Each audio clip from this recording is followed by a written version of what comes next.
What we carry off the mountain. Chapter 1. What the Sky Does. Clara Whitfield had told this story so many times she could feel the audience's attention shift the moment she got to the part about the sky.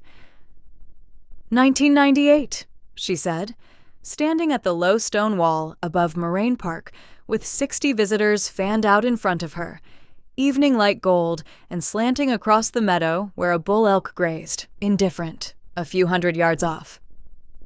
It was the last Friday in August, the meadow grasses gone the color of wheat, the summer crowds just beginning to thin. A group of experienced hikers left this exact trailhead under a clear blue sky. By 1 o'clock, they were caught in a whiteout above 11,000 feet. That's the thing about this park that surprises people most. Not the elevation, not the wildlife, the weather. It doesn't ease into anything. It arrives. A few people glanced instinctively at the sky above the Mummy Range, as if checking. She loved that reflex. 8 years of giving this talk, and she still loved watching people's relationship with the mountains recalibrate in real time. So, when you're planning a hike, she went on, check conditions the morning of, not the night before. Turn around by noon if you're headed above treeline, and if you take nothing else from tonight, the mountain doesn't care how far you've already come. It only cares what the sky is doing right now.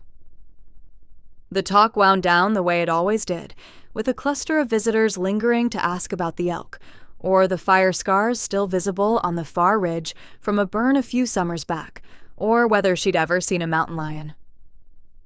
A retired couple from Ohio stayed longest, asking her to point out Long's Peak against the skyline, then confessing, a little sheepishly, that they'd read about Enos Mills, the homesteader and naturalist whose decades of advocacy had finally convinced Congress to set this place aside as a park back in 1915. Clara loved that part of the job nearly as much as the mountains themselves.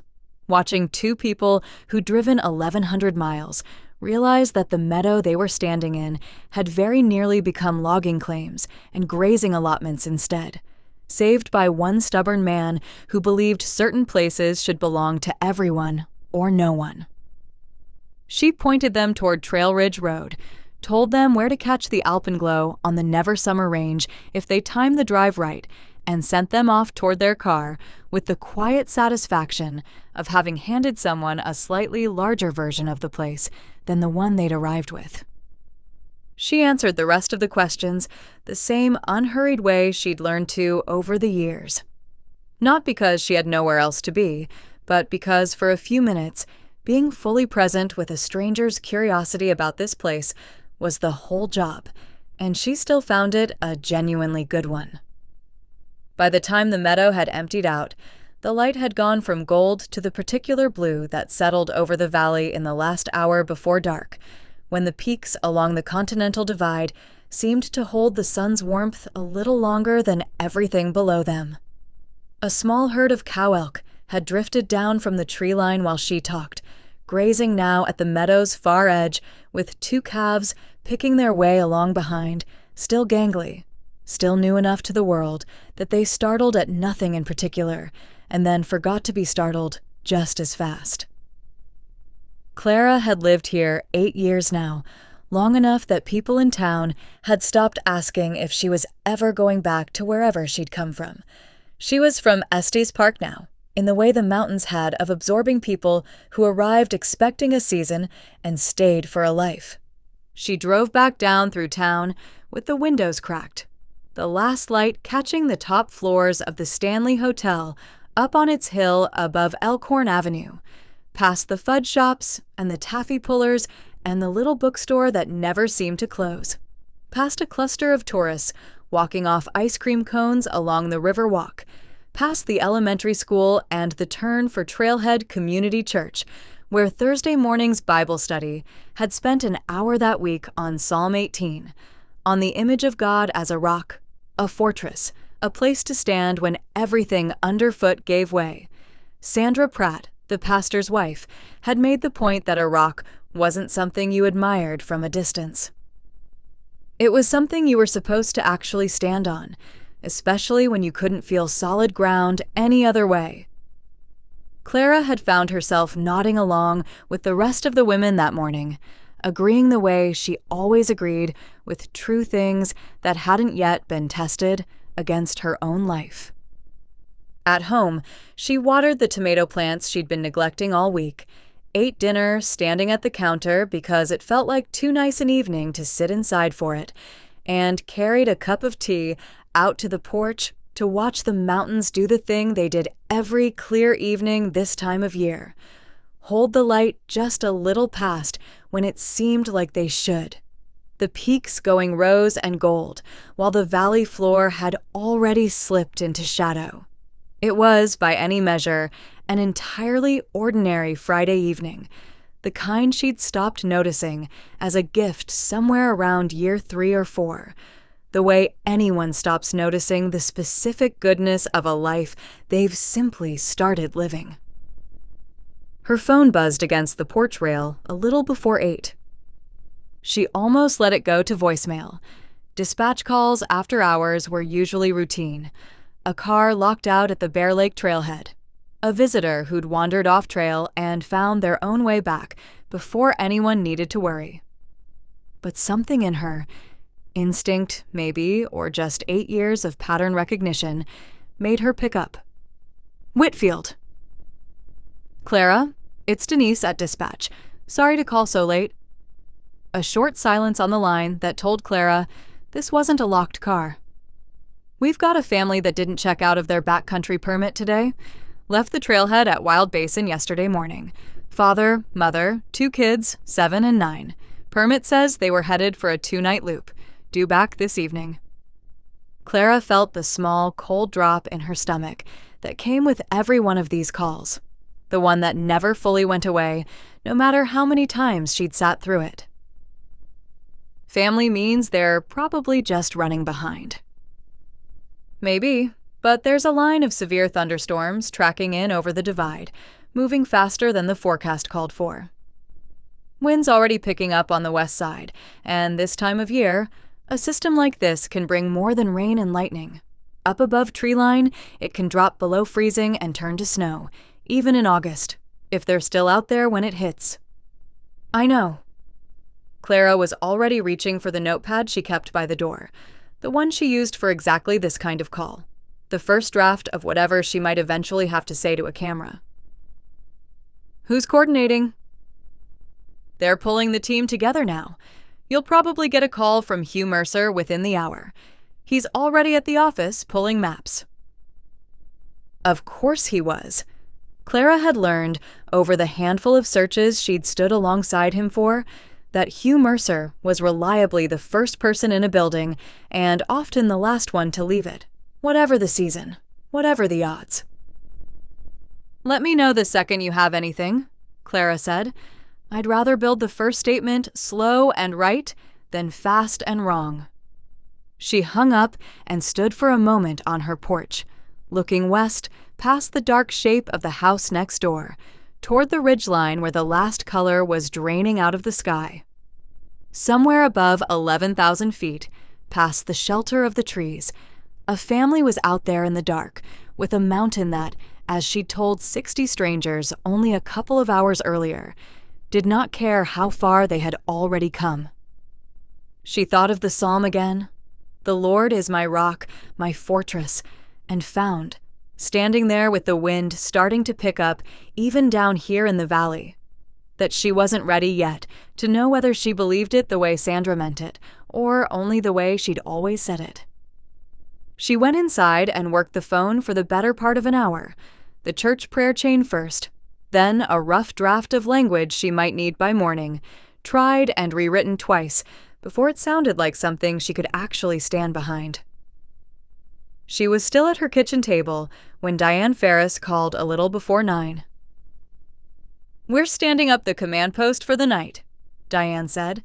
I'd rather you hear things as they come in than piece it together from a phone call at 6 a.m. Can you come in? Clara was back in her car within 10 minutes, driving the same road she'd driven less than an hour before, this time toward the lit windows of park headquarters instead of her own dark porch. Chapter 2.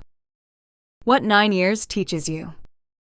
Hugh Mercer had been at his desk in the Resource Management Building since 6 that morning, cross-referencing elk calving data with GPS collar tracks, and he did not leave it again until almost 11 that night.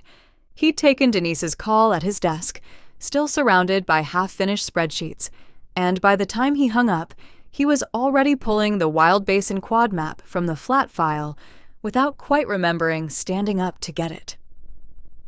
15 years of studying this park's elk and cougar and black bear populations had taught him to read terrain like other people read a room, where water pooled, where animals moved for shelter, where a person who'd lost the trail might instinctively wander without realizing they were choosing anything at all.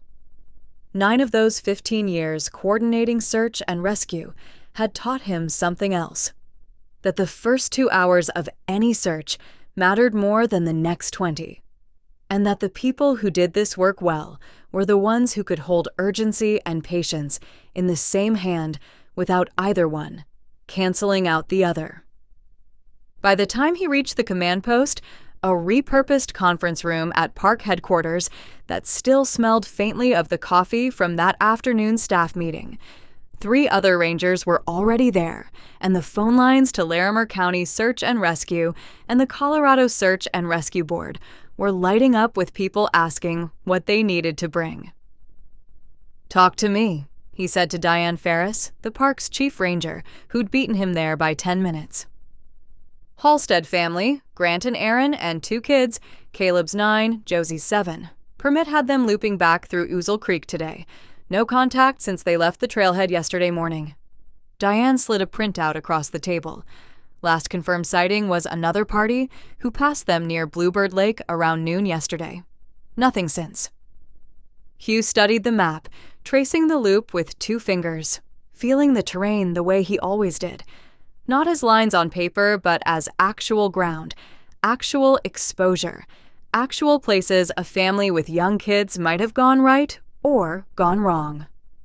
Bluebird Lake sat above 11,000 feet, exposed with almost no tree cover for the last mile of approach, if the weather had turned while they were up there.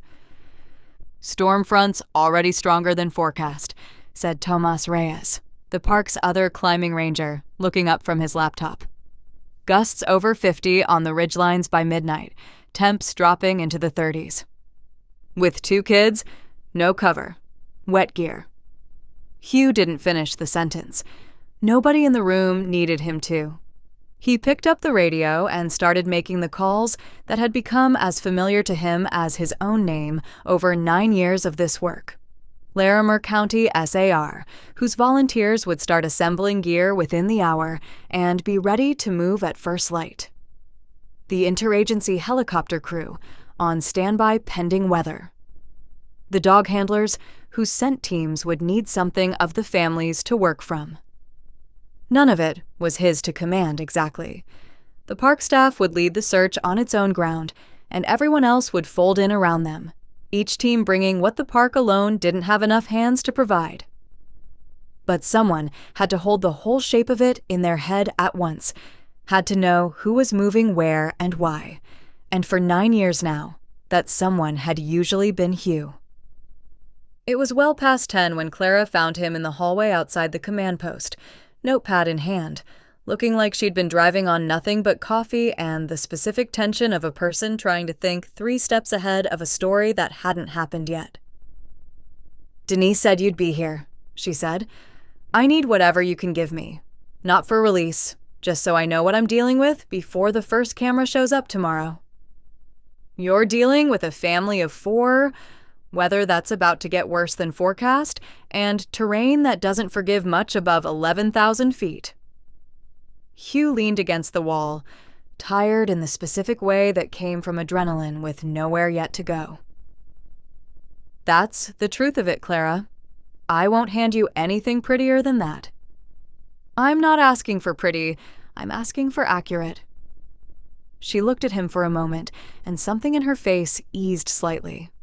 A relief he'd noticed over the years, of a person handing a hard thing to someone who wouldn't flinch from it. You always give me the real version. I don't know why that still surprises me. Would you rather I didn't? No, she almost smiled. It's just rare. They'd known each other 5 years, in the easy way of two people who worked the same extraordinary, sometimes brutal place, crossing paths at incident debriefs, at the odd interagency training, once at a memorial service for a climber neither of them had known personally, but both had helped carry news about. Hugh liked her plainness, underneath all that camera-ready warmth people saw on the news.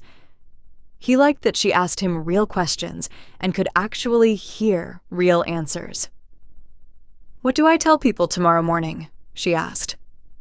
Hugh thought about it, really thought, the way he always did before he said anything to Clara that might end up, in some form, in front of a camera.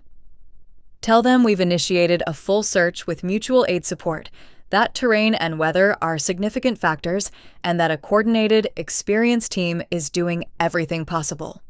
He paused. "Don't promise an outcome. You never know enough yet to promise one." "I never do," Clara said quietly. "That's the part nobody tells you about this job. You have to sound certain enough to be trusted and honest enough that if things go wrong, nobody feels lied to. You're good at it. I've watched you do it." "I don't always feel good at it. I just feel like I don't have a choice." She glanced toward the window, where the wind had picked up enough to rattle it faintly in its frame. "Is it bad? Really?" Hugh didn't answer right away. In 9 years, he'd learned the difference between reassuring someone and telling them the truth, and he'd long since decided which one actually helped in the end. "It could go either way," he said finally. "I've seen worse conditions turn out fine. I've seen better conditions turn out badly. What I know is that the team going up there tomorrow is as good as this park has ever had, and that we won't stop until we know something for certain." He met her eyes. "That's the truest thing I can give you tonight." Clara nodded slowly, writing nothing down, though he suspected she'd remember every word of it anyway. "Get some sleep if you can." "I won't," Hugh said, "but I appreciate the thought." She managed a real smile at that, small, tired, but real, before she turned and headed back out into the parking lot, where the first hard gusts of the coming storm were already moving through the ponderosa pines like something arriving on schedule, exactly the way she'd told 60 strangers only hours earlier that it always did. Chapter 3. What the Whole Town Carries. By the second morning, the story had a name. Clara stood at the small podium the park had set up outside the Beaver Meadows entrance, the Rockies gray and closed off behind her, and read the Halstead family's names to a bank of cameras that had roughly tripled in size overnight. Local news had been there since the first morning. By the second, 2 Denver affiliates had sent crews, and a national outlet had called the park's public affairs line 4 times before 8 a.m. "As of this morning," Clara said, her voice even, her hand steady on the podium, "search teams have been in the field since first light, focusing on the area surrounding Bluebird Lake and the upper Ozell Creek drainage. We're being assisted by Larimer County Search and Rescue, and weather permitting, we'll have aerial support later today. I don't have new information to share about the family's condition at this time, and I won't speculate. What I can tell you is that this is one of the most experienced search teams this park has ever assembled, and they are not stopping."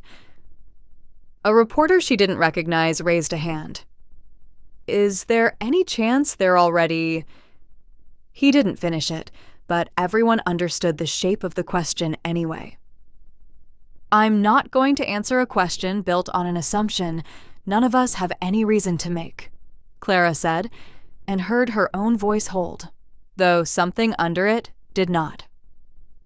"This family left a marked trail with a permit and a plan. They are experienced hikers. We are treating this as an active search for 4 people who are alive until we have reason to believe otherwise." A reporter Clara didn't recognize, likely one who'd flown in overnight, raised her hand next. "You mentioned crews found several inches of new snow above the search area.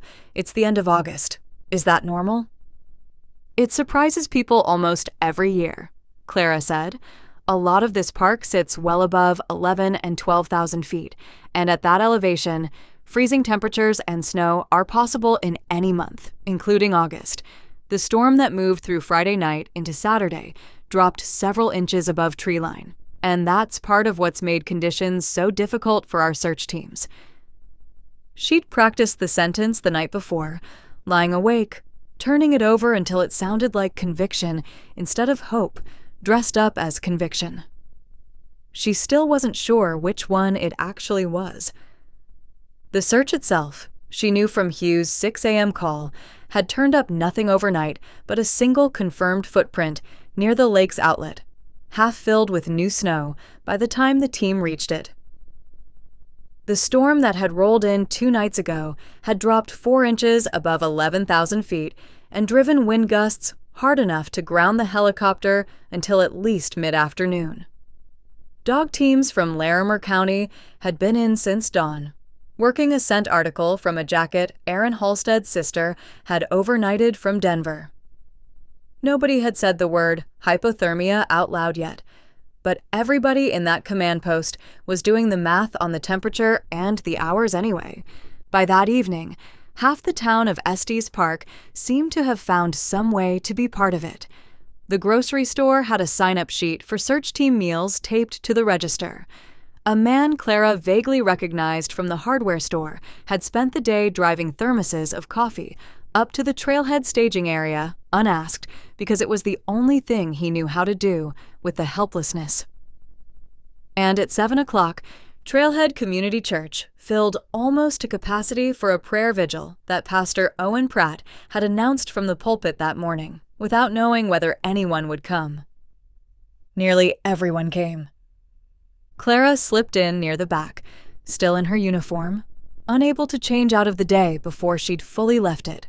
Sandra Pratt found her there and simply took her hand, the way she had a habit of doing, without making a show of it.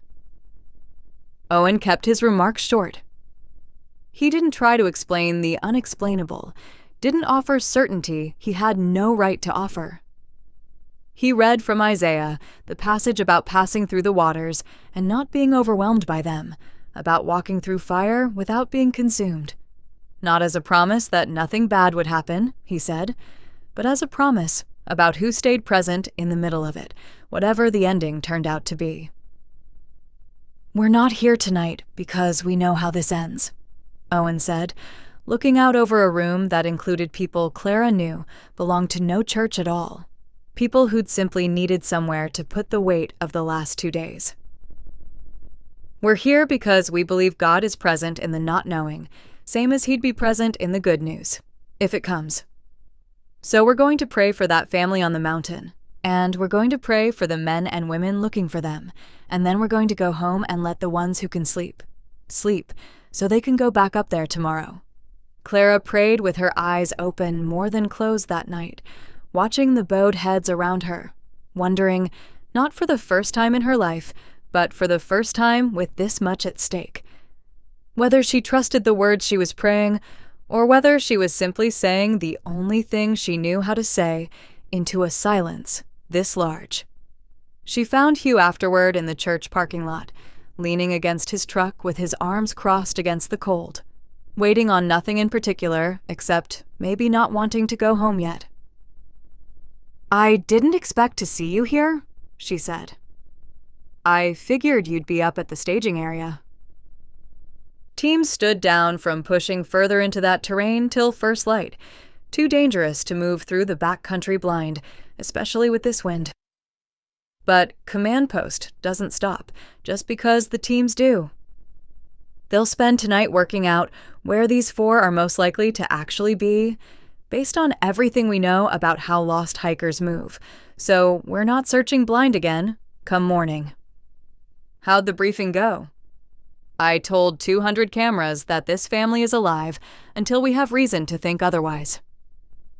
She wrapped her arms around herself against the wind coming down off the peaks. I don't actually know that, Hugh. I don't know it any more than you do. None of us know it, he said. That's not the same as it being a lie. It's honestly still the only true thing we've got to work with. That we don't have a reason yet to believe the worst. Holding on to that isn't dishonesty. It's just refusing to grieve something before it's happened. She looked at him for a long moment, grateful in a way she didn't quite have words for yet, that he hadn't tried to comfort her with anything softer than the truth. Is it always like this? She asked. I don't mean the waiting. I've been part of searches before. Smaller ones. I mean the size of this. This many days, this many cameras, the whole town holding its breath at the same time. No, Hugh said. I've coordinated a lot of searches in 9 years. I've never coordinated one this big or this watched. Most of what we do out here, nobody outside the park ever hears about. He looked toward the dark shape of the mountains. This one's different, and I don't think either of us has the practice for what different looks like yet. It's showing on you tonight. Yeah. A faint, tired, almost smile. I suppose it is.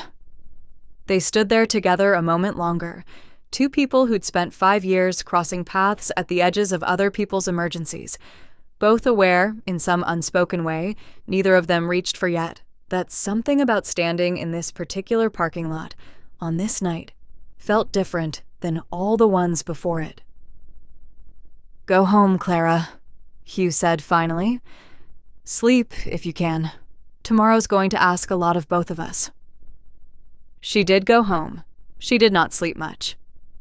And somewhere above 11,000 feet, the wind kept moving through the dark the way it had for 2 nights running, indifferent to the whole town holding its breath below it. Chapter 4. The Rock and the Waiting. By day 3, Clara had learned to recognize the exact moment a press briefing stopped being about information and started being about performance. It happened around the 4th question, usually. Someone would ask something that wasn't really a question at all, some version of "how are you holding up," aimed less at her than at the audience watching a story that had, by now, become as much about the watching as about the family still missing on the mountain. The Halstead search had made 3 national morning shows overnight. A hashtag with the family's last name had started trending sometime after midnight. Clara had learned this from her sister, who'd texted a screenshot with no comment attached, as if she hadn't known what to say about it either. Ranger Whitfield, is it true search dogs picked up a scent near a rock shelter above the lake? We're not confirming specific tactical details during an active search, Clara said, for what felt like the 40th time in 3 days. What I can tell you is that today's efforts are focused on a narrower search radius than yesterday, based on new information gathered overnight, and that conditions have improved enough to resume limited helicopter support. Can you tell us anything about the family's chances at this point? It's been 3 nights. Clara felt the question land somewhere just beneath her ribs, in the place where she'd started keeping her own private tally of hours since anyone had heard from the Halsteads. 71, as of that morning. She'd done the math at 4 a.m., lying awake, and hadn't been able to stop doing it since. I'm not in a position to speculate about outcomes, she said, and I wouldn't do that to this family even if I were. What I can tell you is that the team searching for them right now is not treating this as anything other than an active rescue. That hasn't changed, and it isn't going to change from where I'm standing. She held the room for another 10 minutes, fielding questions about weather windows and search grids, and whether the park would be issuing any statement to the family directly, and by the time she stepped away from the podium, her hands had started, faintly, to shake. She noticed it the way she might notice someone else's hands, a small, detached observation, filed away to deal with later because there was no room for it now. There was no later, not really. until almost 4 that afternoon, when the second briefing had come and gone, and she found herself standing behind the ranger station with a cold cup of coffee she didn't remember pouring, staring at the tree line without seeing it. "You didn't eat today?" She hadn't heard Hugh come around the building. He looked worse than she'd seen him yet. 3 days into managing a search that hadn't given his team a single confirmed sighting since Bluebird Lake, his jaw dark with stubble, he clearly hadn't had time to notice, let alone shave. "I had coffee." "That's not eating, Clara." "I know what eating is, Hugh." It came out sharper than she meant it, and she heard the crack underneath it the second it left her mouth. She set the coffee down on the porch rail because her hand had started shaking again, and she didn't want him to see it. "I'm sorry. I don't know what that was." "You don't have to apologize to me." He came and stood beside her, close enough that she could feel, more than see, how tired he was too. 3 days of standing in front of cameras, telling people you don't know something you're desperate to know. "I'd be surprised if you weren't cracking a little." "Is that what this is?" "Cracking a little?" She laughed, short and without much humor in it. "I gave a room full of reporters a very calm, very reasonable answer about active search protocols 20 minutes ago, and I don't think I believed a word I said." "What don't you believe?" She was quiet long enough that he might have thought she wasn't going to answer. "That they're alive," she said finally, so quietly it was almost lost in the wind. "I keep saying it, Hugh. I keep standing up there saying we have no reason to believe otherwise, and every hour that goes by I believe it a little less, and I don't know how much longer I can say true words that I'm not sure I actually believe anymore." Hugh didn't answer right away. She'd come to recognize that about him. The silence before he spoke wasn't hesitation, exactly. It was consideration. He never handed her the first thing that came to mind. "I've done this 9 years," he said finally. "I've stood on a mountain at 2 in the morning more times than I can count, looking for someone I wasn't sure I'd find alive. And I'll tell you what I've learned, for whatever it's worth to you right now." He turned to look at her directly. "It was never really about knowing the outcome ahead of time. It was about whether I could still do the next right thing while I didn't know it. Keep searching the next drainage. Keep the team moving. Keep believing there was a reason to, even when the odds said otherwise." That sounds like a very practical kind of faith. Maybe, or maybe that's just what faith actually looks like, most of the time. Not certainty, just showing up for the next hour anyway. He looked out toward the mountains, gray-shouldered under a sky that had finally, mercifully, started to clear. There's a proverb I go back to on nights like this. It says to trust God with everything in you, instead of leaning on your own understanding of how things ought to go. And if you do, He'll make your path straight. I used to hear that and picture the trail just laying itself out ahead of me, obvious the whole way. Took me a long time on this job to understand it means something different. Most nights out here, I don't get a straight path. I get one stretch of it at a time, sometimes only what the headlamp shows me a few feet out. What I've come to believe is that trusting Him doesn't mean the way gets easier to see. It means I keep moving through the next stretch of it anyway, believing there's ground under the next step even before I can see it. Clara felt something in her chest give way, slow and quiet, like ice easing, rather than breaking outright. "That's not very comforting, Hugh."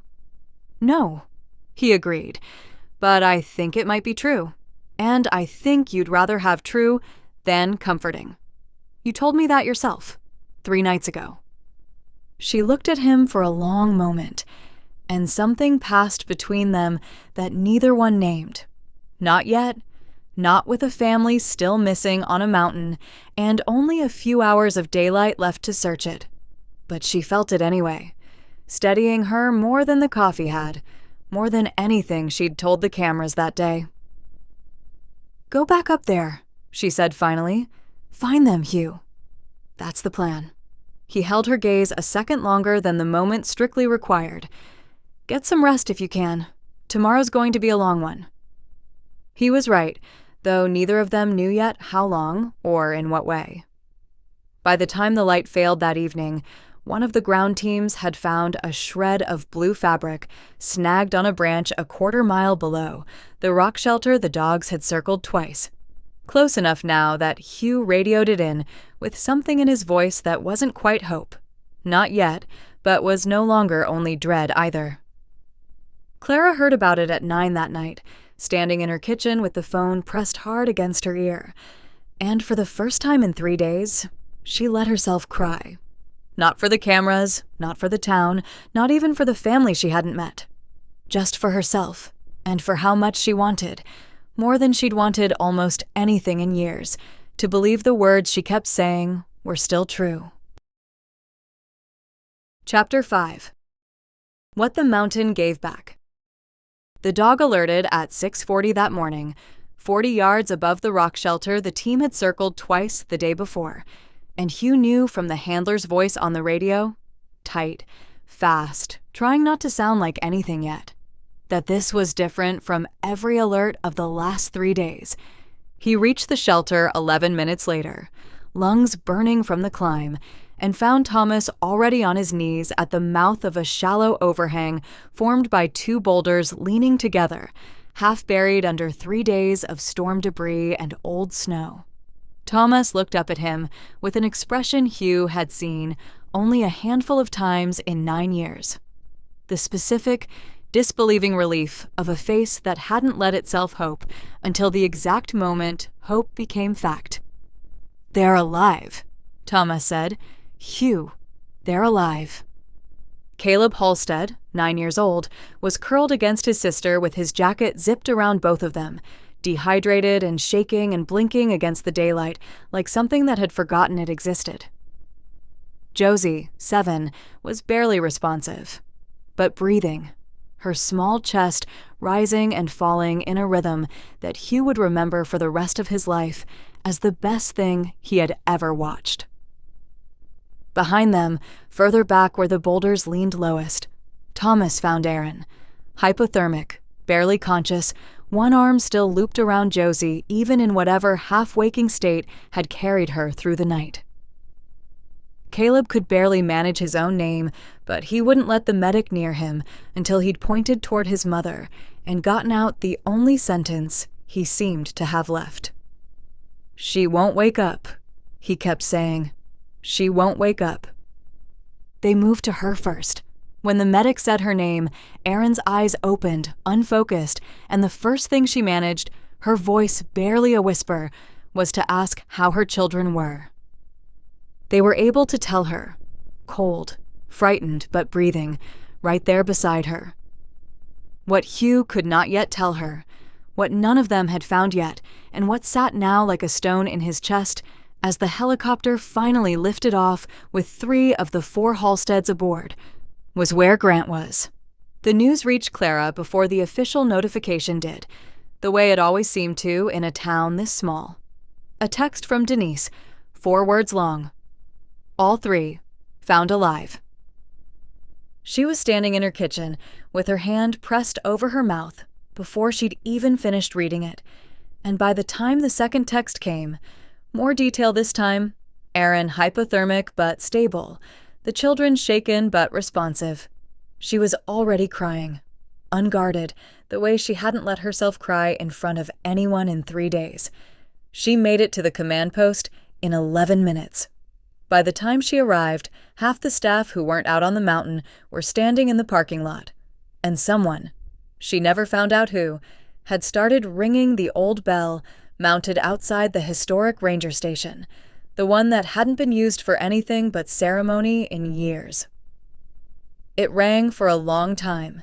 People came out of the visitor center, out of the gift shop, out of their cars in the parking lot, drawn by a sound that meant something even before anyone told them what. Clara gave the noon briefing standing very straight, her voice catching only once, At the moment she said the words, all 3 of them have been located, and they're alive. The cameras caught it. She saw it later, replayed on every network that had been camped outside the park for 3 days. The half-second where her composure broke clean through, and she had to stop, swallow, and start the sentence again. She didn't try to hide it. For the first time in 3 days, she didn't feel like there was anything to hide. Erin Halstead and her 2 children were found together, sheltering in place through the worst of the storm, she continued. Erin's condition is serious, but stable. Search efforts are continuing for Grant Halstead, and I want to be very clear that this operation is not concluded. We have 3 members of this family safe tonight because of an extraordinary search effort, and every one of those same resources remains committed to finding Grant. She did not say what she was privately afraid of. She didn't have to. Everyone standing in that parking lot, everyone watching from home, understood the shape of the silence around Grant Halstead's name. That evening, Trailhead Community Church filled again, but this time the mood inside it was strange and split in a way Clara had never experienced in a sanctuary before. Genuine, overflowing gratitude for 3 lives, braided together with a held-breath dread for the 4th. Owen Pratt didn't try to resolve the tension. He simply thanked God, plainly and without embellishment, for 2 children and a mother who were alive tonight, because a great many people had refused to stop looking for them. And then he asked the congregation to keep praying, because the story wasn't finished yet, and he wasn't going to pretend otherwise from the pulpit. Clara sat near the front this time, Sandra's hand in hers again, and found herself praying with something that felt, for the first time in days, less like a plea and more like gratitude. Complicated, incomplete gratitude, but real. She left the service a little after 8 and found Hugh's truck already back in the staging lot up near Wild Basin, though he himself was nowhere in sight. She drove up anyway, some instinct pulling her there rather than home, and found him standing alone at the trailhead in the near-dark, headlamp off, looking up the drainage toward the place his team had spent all afternoon searching without result. "You found them," she said softly, coming to stand beside him. "Hugh, you found them alive. Do you understand what you did today?" "I found 3 of them," he said, and his voice had none of the steadiness she'd leaned on for 3 days. "There's still a father up there somewhere, Clara, and it's been 4 nights, and the temperature dropped into the 20s last night, and I don't..." He stopped himself, jaw tight. "I don't know how to feel good about half a miracle." "Is that what this is? Half a miracle?" "I don't know what this is yet." He looked at her, and in the dim light she could see, for the first time since she'd known him, something that looked almost like fear. "I've carried people down off this mountain both ways, Clara. Alive and not. I know how to do both. I just don't know yet which one tonight's going to be, and I'm the one who has to walk back up there in a few hours and find out." Clara reached out, without entirely deciding to, and put her hand against his arm, steadying him the way he had steadied her 2 nights ago in a parking lot, much like this one. "Then let's pray it's the first kind," she said. "And if it isn't, Hugh, if it isn't, you won't have to carry that back down alone. I promise you that much." He looked down at her hand on his arm, then up at her face, and for a long moment, neither of them said anything at all. The 2 of them standing together at the edge of a search that was almost, but not quite, over. "Get some sleep," he said finally, though he made no move to leave first. "I'll call you the second we know." He called at 1:40 the next morning. Chapter 6. What Hugh Carried Down. The phone rang, and Clara was awake before the second ring, the way she'd been sleeping in fragments for 3 nights now, never quite far enough under to need waking. Clara. Hugh's voice and something in the single syllable of her name told her everything before he said another word. We found him. She sat up in the dark, phone pressed hard to her ear, waiting. He didn't make it. Hugh's voice was steady in the way she'd come to recognize as the effort of a man holding steady on purpose, not because it came easily. I'm sorry. I know you need to hear the words plainly, so Grant Halstead didn't survive the night, Clara. We found him about 400 yards from where his family was sheltering, in a drainage below the main trail. Clara sat very still, the phone warm against her ear, the room around her dark and ordinary and completely unchanged by what she'd just heard, which felt somehow like its own kind of wrong. I need to come to you before this goes anywhere else, Hugh said. Before dispatch, before the department, before any of it. Can I come by? Yes. Her voice didn't sound like her own. Yes, come. He was at her door within 20 minutes, still in the same clothes he'd likely been wearing for 2 days, his face gray with a bone-deep exhaustion that went past tired into something closer to grief. She let him in without either of them saying much, and they sat together at her kitchen table in the lamplight, the same table where she'd drafted her first careful statement 4 nights ago, back when this had still, technically, been a search for 4 living people. Tell me what you can, she said. Hugh was quiet for a moment, turning his coffee cup slowly without drinking from it. When the storm hit its worst that first night, the kids couldn't go any further. Grant got them and Aaron into that rock shelter, got them as covered as he could with what they had. Aaron told the medics, as much as she could get out, she wasn't fully lucid yet, that Grant told her he was going to try to find the main trail, or somewhere he could get a signal out. He told her he'd send help back. He left to go get them rescued. That's what Aaron says, and that's what the terrain tells us too. He was found in a drainage that leads roughly toward the trailhead, wrong direction in the storm, in the dark, in conditions that would have been almost impossible to navigate, even for someone who knew the terrain well. But it wasn't a man wandering lost, Clara. It was a man trying to get his family found. Hugh looked up at her. We don't have a full account yet. Cause, time, all of that will take longer to come back official. What we have is enough to know the shape of what happened. He didn't panic. He didn't abandon them. He made a decision to try to save the rest of his family, and it looks like the cold got him before he could. Clara felt something break loose in her chest, quiet and total, and put her hand briefly over her mouth. 3 of them are alive because of what he did. That's how it looks. Yes. And in about 5 hours, I have to walk in front of every camera in this county and find a way to say that, without pretending I know more than I do, and without taking away from a man his family just lost. She looked at Hugh, feeling suddenly fiercely grateful that it was him sitting across from her and not anyone else. How do I do that? The same way you've done everything else this week, Hugh said.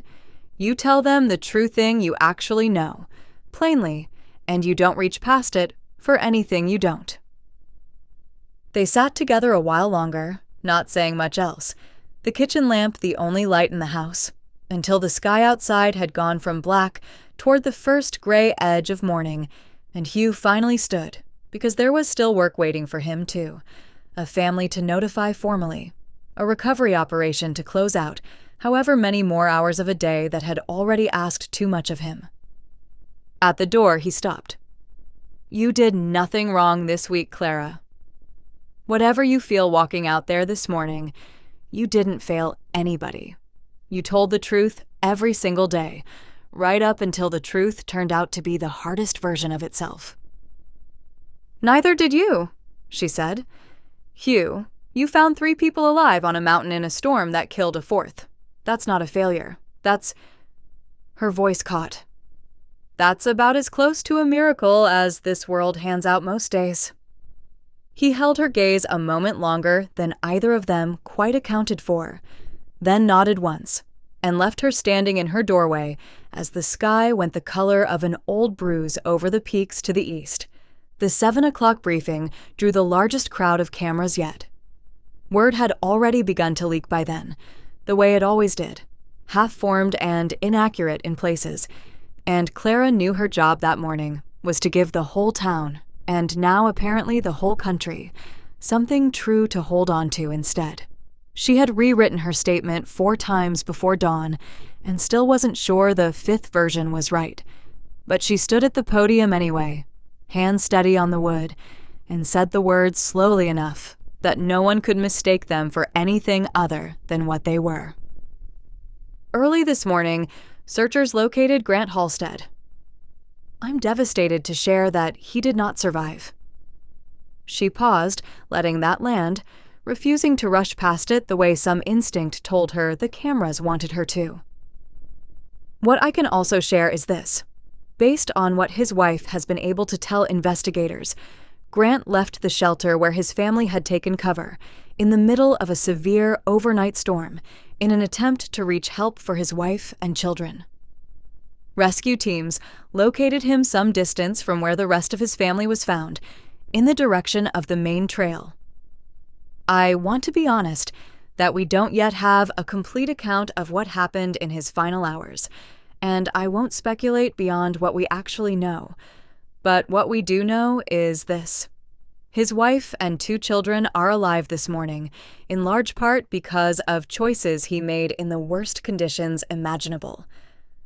I believe that's a testament to who he was, and it stands alongside the extraordinary work of every single searcher who spent 4 days refusing to give up on this family. She didn't cry at the podium, though she came close, and she noticed distantly that for the first time all week, nobody in that bank of cameras seemed inclined to push her further. A few reporters simply lowered their hands.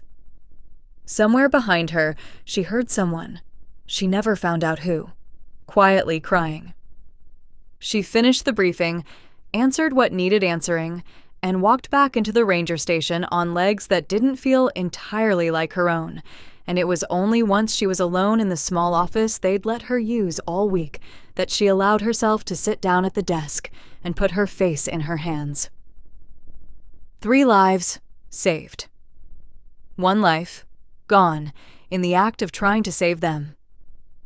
She didn't yet have a single clean thought about what that meant, about whether it was a miracle or half of one, about what kind of God let a man walk out into a storm to save his family, and then let the storm take him instead of letting him make it back to see them safe. She only had the plain, immovable fact of it, and the strange, aching gratitude underneath the grief, that Hugh had come to her kitchen table first, before any of the rest of the world got to carry this news to her instead. She sat with that for a long time before she could make herself stand up and go on with the rest of the day. Chapter 7. The Question Underneath the Miracle.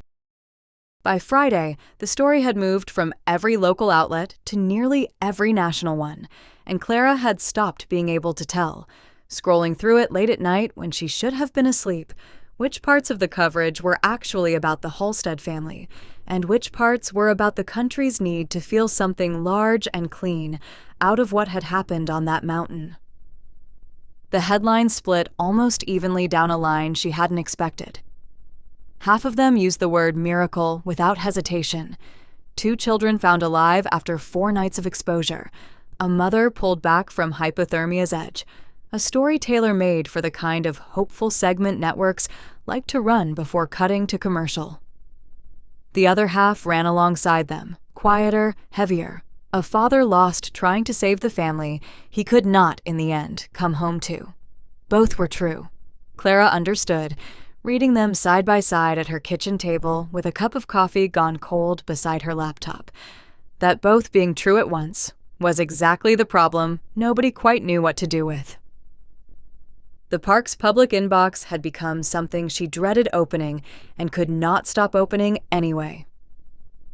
Most of the messages were kind, genuine, aching expressions of grief and gratitude tangled together, the kind of thing strangers wrote when a story had lodged itself somewhere personal.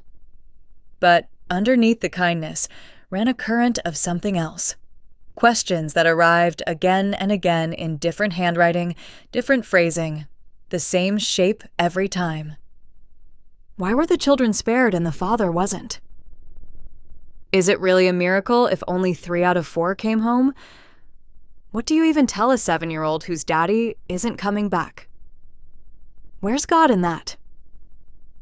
Clara read that last one twice, then a third time, because it wasn't really a question about the Halstead family at all.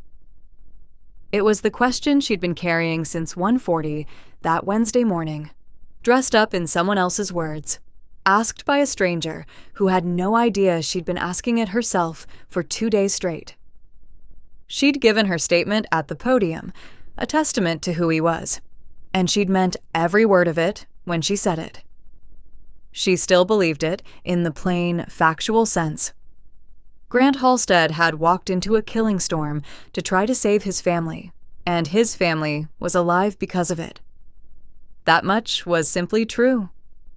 What she hadn't accounted for was how it would feel to have that sentence repeated back to her 100 times over the following days, clipped and re-aired and printed in bold above photographs of a grieving widow, until it started to feel less like something she'd said and more like something being asked of her, some larger, tidier meaning she was supposed to supply and didn't actually have. She drove to the office Thursday, and again Friday, mostly because staying home alone with the messages felt worse than reading them at her desk, where at least Diane or Thomas might wander by and remind her there was a whole park still operating around this, still full of elk and visitors and interpretive programs that had nothing to do with grief. She fielded 3 more interview requests that week, one from a national morning show wanting her back on camera to reflect on the emotional journey of the search, a phrase that made something in her chest go cold and still. "You don't have to do that one," Diane told her when Clara mentioned it flatly over coffee. "You've given this story everything it's owed. You don't have to give it your own insides, too." "I don't know what I'd even say if I did." Clara turned her mug slowly on the table without drinking from it.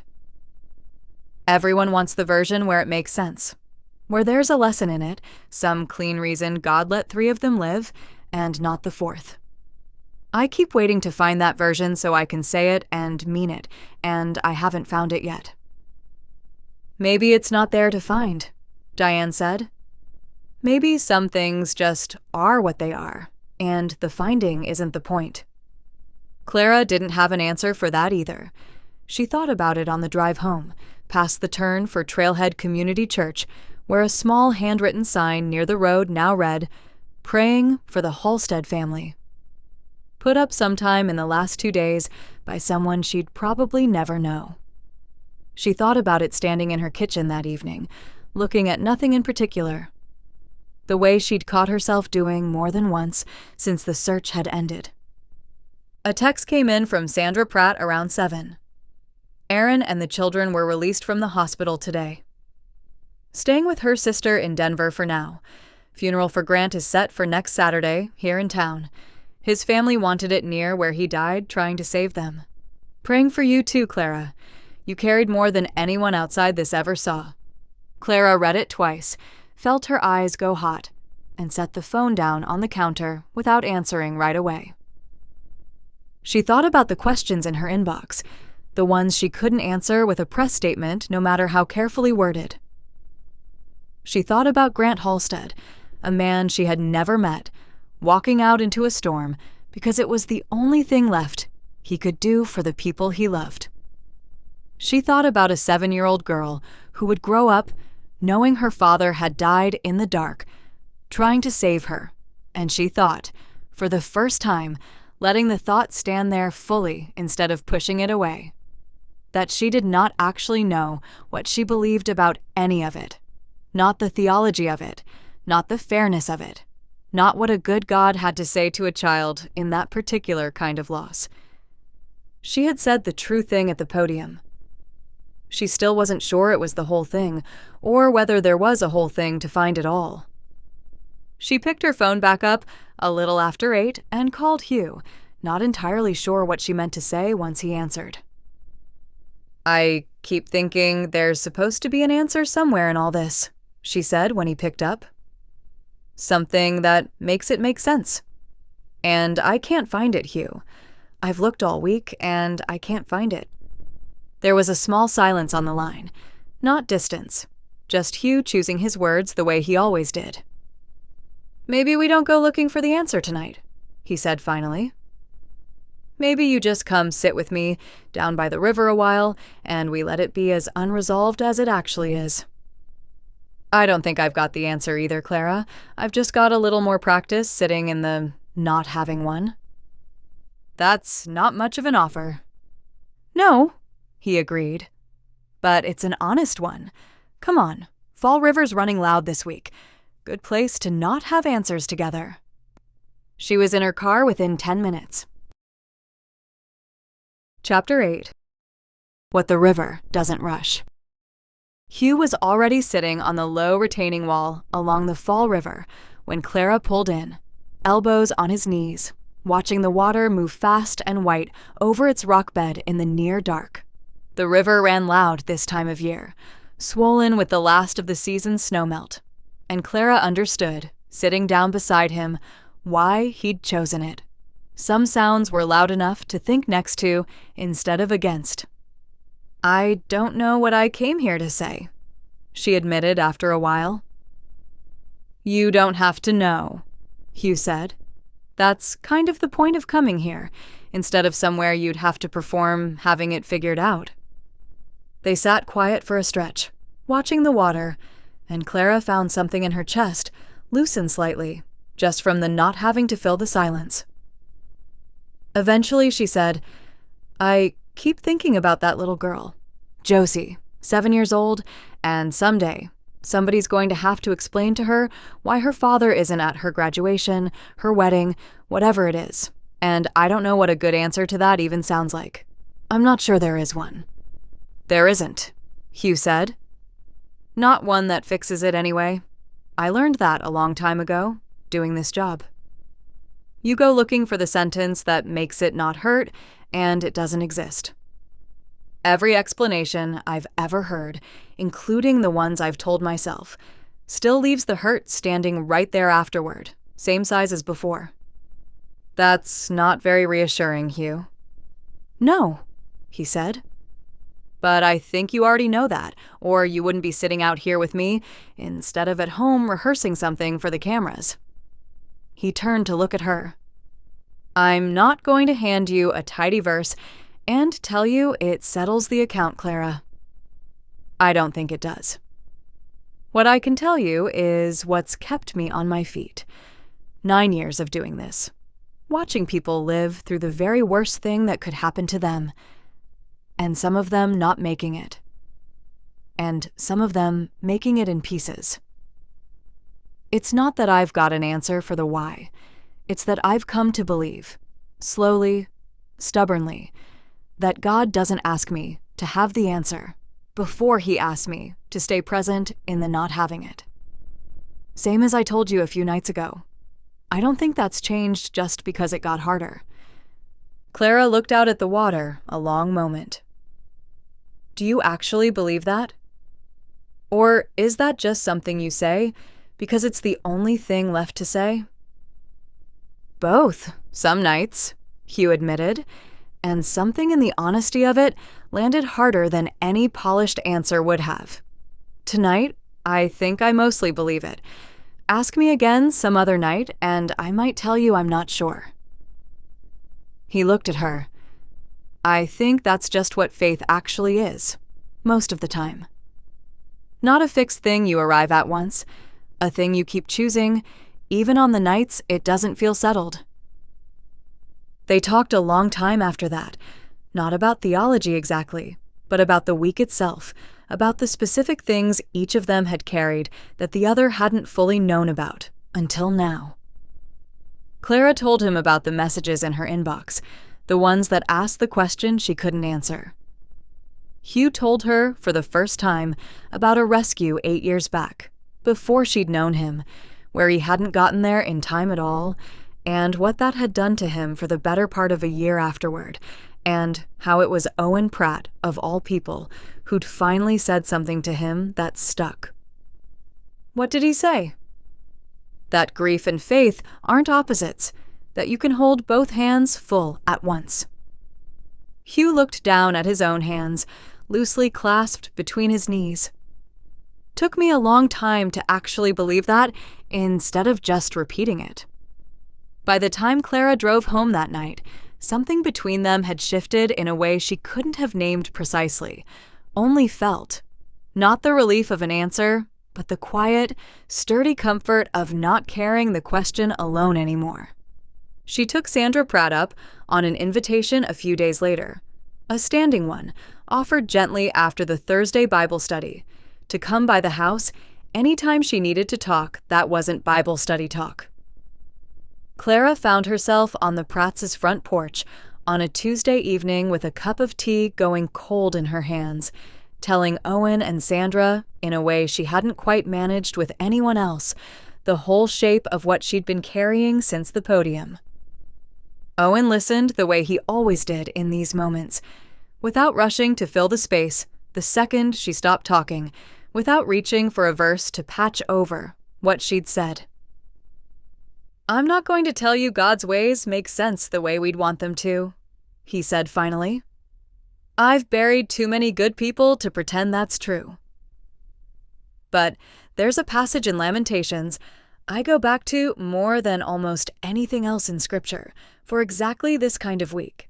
It says that even though the Lord brings grief, He doesn't do it because He delights in it, that His compassion is as certain as the grief itself, running right alongside it, not delayed until after.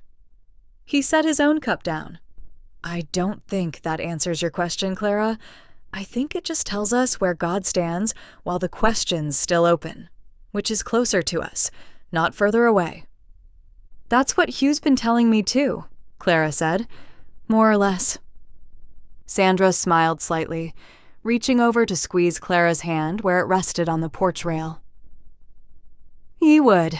That man spent a long time learning it the hard way, up on that mountain. I imagine that's part of why the two of you have found each other worth talking to this week." Clara felt her face warm slightly and didn't try to argue the point.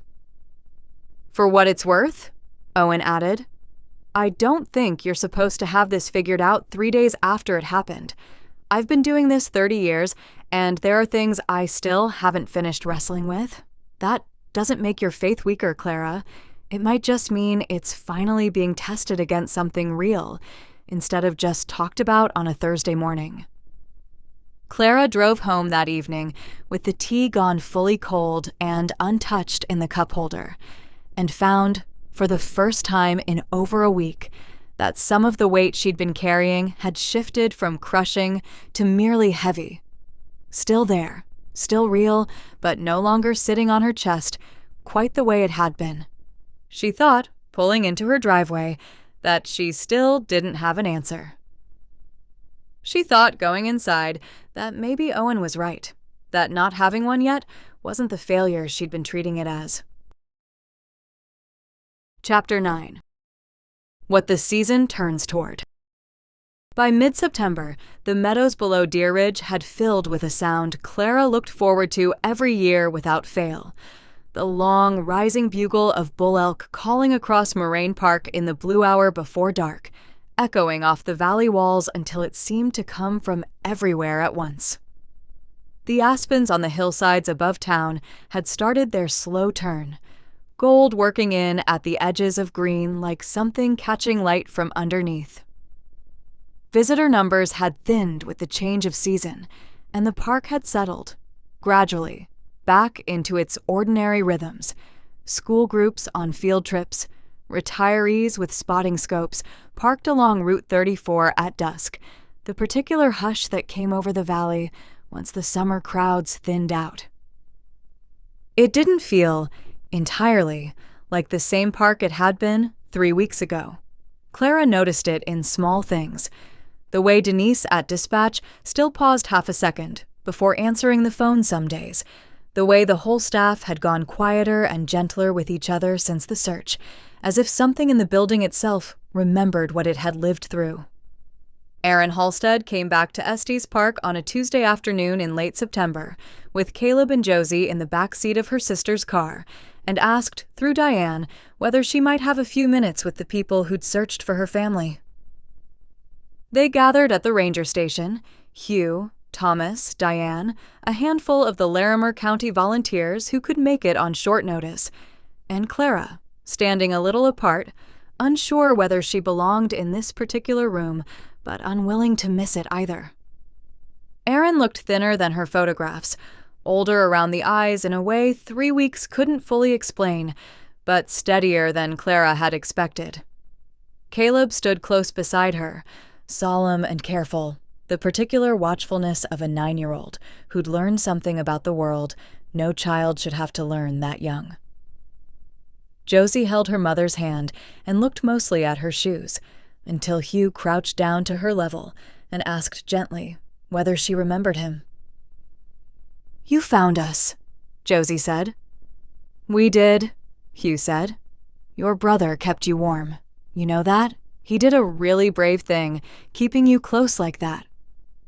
Josie nodded slowly, and something in her small face loosened slightly, as if being told this by the person who'd actually been there made it more real than her mother telling her the same thing at home.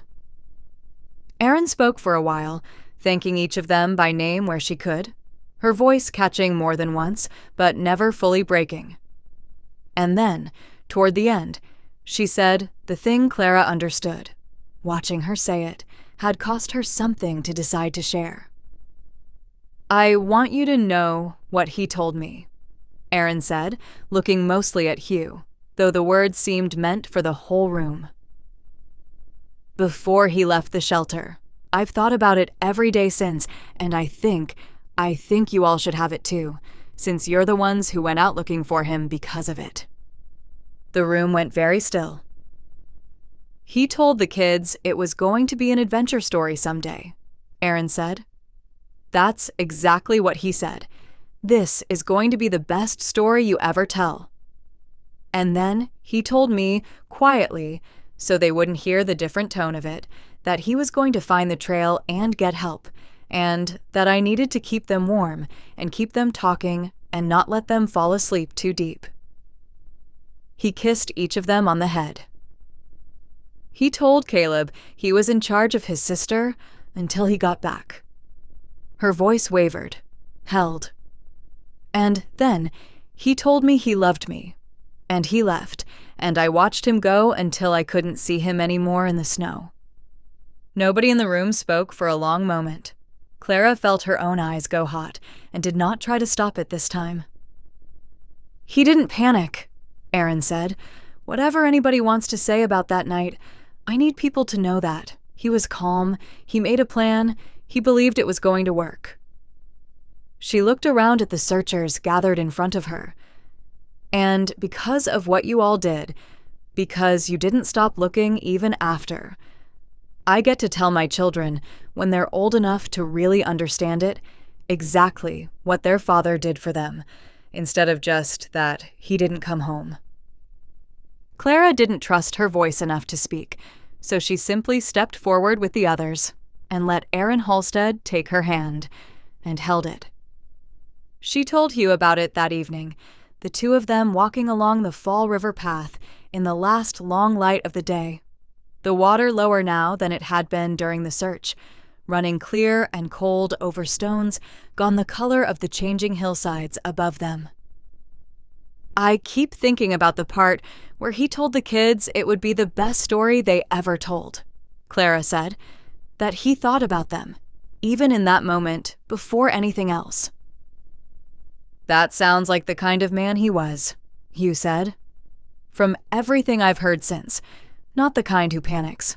The kind who makes a plan and holds to it, even when the plan costs him everything. They walked a while in a silence that had become, over these past weeks, a comfortable one. The kind two people could sit inside without needing to fill it. Clara found herself, more and more these evenings, aware of the specific space between them, the way his hand occasionally brushed hers as they walked, the way neither of them moved away from it when it happened. Hugh. She stopped walking, and he stopped beside her, the river loud enough that they had to stand close to hear each other over it. I need to say something, and I don't entirely know how. Go ahead. These last weeks, since the search, since the mountain, since all of it, I don't think what's happening between us is just two colleagues who went through something hard together. She made herself look at him. I think I've come to care about you in a way that isn't just that anymore. And I've been trying to decide for 2 weeks whether it's fair to say that out loud, given everything else that's happened, given how much of this has been built out of grief. Hugh was quiet a moment, watching her with an expression she hadn't quite seen on him before. Something unguarded, something that looked almost like relief. I've been trying to decide the same thing, he said, whether it was right to feel what I've been feeling, coming out of a week like that one. But Clara, I don't think what's between us grew out of the grief. I think it was already there, some smaller version of it, for longer than either of us let ourselves notice. The mountain just didn't leave either of us anywhere to hide from it anymore. That's a very careful way of saying something, Clara said, though she was smiling now, faintly despite everything. I've had 5 years of practice being careful around you. He reached out and took her hand properly this time, no longer accidental. The current of the river loud around them, and the last of the daylight going gold on the aspens above. I care about you, Clara, not just as someone I trust to tell the truth to a camera. As someone I'd like to keep telling the truth to, for a long time, if you'd let me. Clara felt something in her chest that had been clenched tight for 3 weeks finally, fully unclench. I'd like that, she said. I'd like that very much. He leaned down, giving her every chance to step back if she wanted to, and she didn't. And the kiss that followed was soft and certain, the first one that finally answered a question neither of them had let themselves ask out loud. They might have stood there a good while longer if a bull elk 20 yards up the path hadn't chosen that exact moment to announce, at extraordinary volume, that he too had feelings about the evening. The bugle came in loud and close and thoroughly unromantic, equal parts flute and dying car alarm, and Clara jumped nearly a foot, breaking the kiss so abruptly she nearly caught Hugh under the chin with her forehead. That, Hugh said, glancing over his shoulder with the swift, practiced assessment of a man who'd spent 15 years around large ungulates, would be Steve. Steve? We're not supposed to name them. I named him anyway. Hugh was already easing her back a step, one hand light against her waist, his voice gone calm in the same practiced way she recognized from Search Command. Big Bull holds the stretch of meadow every September, entirely full of himself. He's not interested in us. But rutting bulls have exactly zero concept of personal space. So let's just continue this somewhere Steve isn't standing. You're telling me my first kiss in longer than I want to admit just got interrupted by an elk named Steve. In my professional opinion, Hugh said, steering her firmly toward the trailhead, while Steve bugled again behind them, apparently pleased with the acoustics. Steve would say the timing was excellent. Clara was laughing too hard to walk in a straight line, one hand pressed to her chest, the sound of it carrying nearly as far across the meadow as Steve's had. Only in Estes Park, she managed finally, does wildlife biology double as chaperoning. Occupational hazard. Hugh was grinning now, too, the two of them putting a solid, sensible 100 yards between themselves and Steve's territorial ambitions before either of them slowed back down. For what it's worth, that's not exactly how I pictured that moment going. "I don't know," Clara said, still catching her breath, slipping her hand into his once they were safely out of range. "I think it might be the most honest first kiss anyone's ever had in this park. Nothing here does anything the quiet, expected way." They walked the rest of the path together, laughing on and off the whole way back to the car, and Clara thought, glancing once more over her shoulder at the dark meadow behind them, that she would never again hear a bull elk bugle without smiling. Chapter 10. The Assignment. By late November, Trail Ridge Road had closed for the season, gated at both ends the way it was every year once the first serious snow settled onto the high country, and Estes Park had folded into the quieter rhythm it always found each winter. Fewer cars on Elkhorn Avenue, the elk moved down into the meadows around town in loose, unhurried herds, the peaks above the valley gone white and staying that way now until spring. Clara had come to love this season in a different way than summer's brightness, a season that asked less performance of her and gave back, in return, something closer to stillness. She and Hugh had settled into an easy rhythm of their own these past 2 months. Sunday dinners at his place or hers, church together most weeks, long, unhurried conversations that had nothing at all to do with search grids or press briefings. It had surprised her, a little, how ordinary it had all started to feel, given how extraordinary the beginning of it had been. She still thought about the Halsteads, more than she let on to anyone but Hugh. She'd gone to Grant's funeral in September, standing near the back of a church filled well past capacity, and had cried through most of it, without being entirely sure whether she was crying for Grant, for Aaron, for the children, or for the version of herself that had stood at a podium 3 weeks earlier and said words she still wasn't certain she'd fully earned the right to say. She still exchanged occasional messages with Aaron, who'd moved back to Denver to be near family, but had written once, simply to say that Caleb had started telling his adventure story at school, exactly the way his father had told him it would be told someday. So when Diane called her into the office on a gray Tuesday morning in late November, Clara expected almost anything except what Diane actually said. "Regional office wants you to keynote the interpreters conference in a few weeks," Diane said, sliding a printed email across the desk. "All the parks send their public-facing staff. It's a big deal, Clara. A few hundred people, other rangers, PIOs, superintendents from half the western region." "What's the topic?" "Faith and resilience in public-facing park communication." Diane said it plainly, watching Clara's face as she said it. "They want you to talk about how you held the Halstead search together for the cameras, how you managed to keep your composure and your honesty both through something that hard. Regional's been talking about it since the search ended. Apparently you've become something of a case study." Clara read the email twice, the word swimming slightly the second time through. Faith and resilience, as if those were two separate, orderly things she'd simply applied to a difficult week, like tools from a toolbox. Instead of two things, she was still privately, quietly unsure she'd actually held on to at all. "They want me to stand up in front of hundreds of people and explain how faith got me through that," Clara said slowly, "and I don't actually know if I believe I have an answer to that. Not one I could stand behind in front of a room like that." "I think that's probably exactly why they asked you," Diane said, not unkindly. "Nobody wants to hear from someone who's got it all figured out, Clara. They want to hear from the person who is actually in it."